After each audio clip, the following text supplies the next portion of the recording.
Hello students, welcome to Bela's science class. If you are new and did not subscribe my channel yet, then subscribe my channel, press the bell icon, like my videos, share my videos so that you can get new update related to different topics of science. Today's topic is asexual reproduction in plants. What does asexual reproduction in plants mean? It means it needs only one parent. There is no fusion of egg and sperm and no mixing of genetic materials. And last, the offsprings are genetically identical to the parents, that means clones.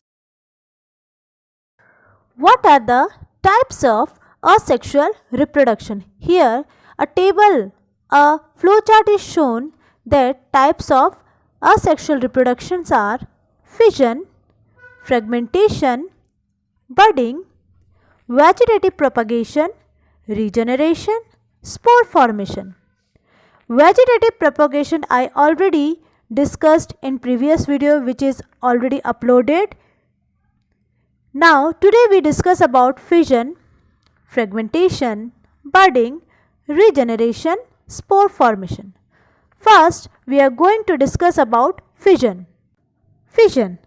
It is a common among unicellular plants like amoeba and bacteria and unicellular animals like paramecium and malaria parasites, that is plasmodium.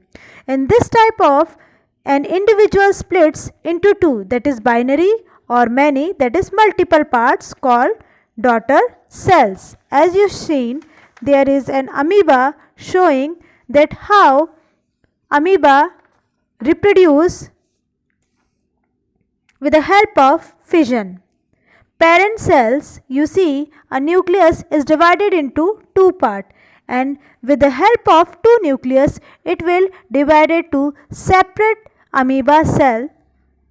Cytoplasm divides two different portion of amoeba, and last it separately and form two daughter amoeba. Next, asexual reproduction is spore formation. As you seen here, figure is shown. The mold on a blade is formed due to a common fungus called rhizopus. Rhizopus grows from spores which are present in the air.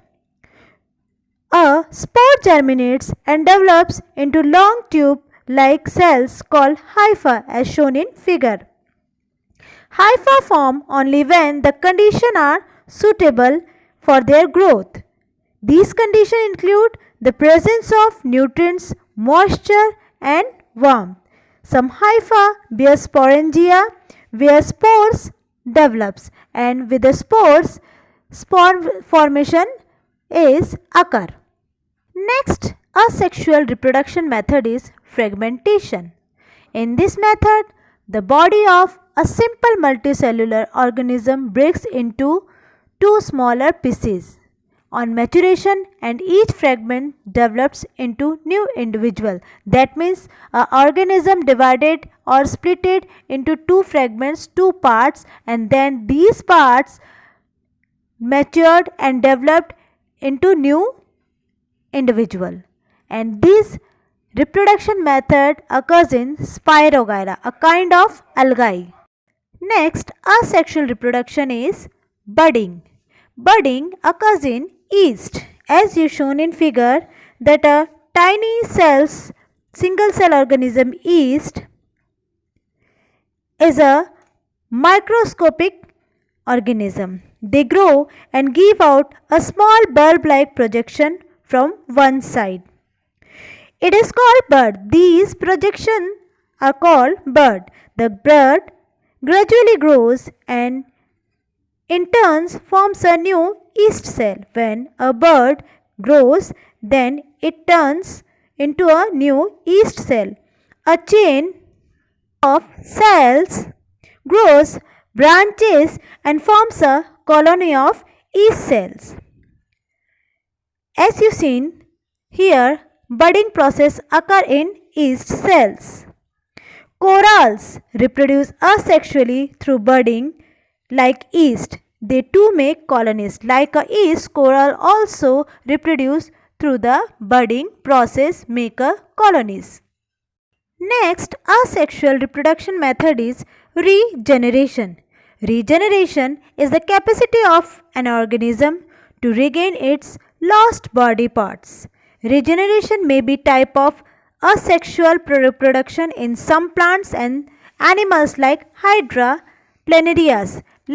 In figure, you show the diagram of planaria shows that a body part of it's regenerated.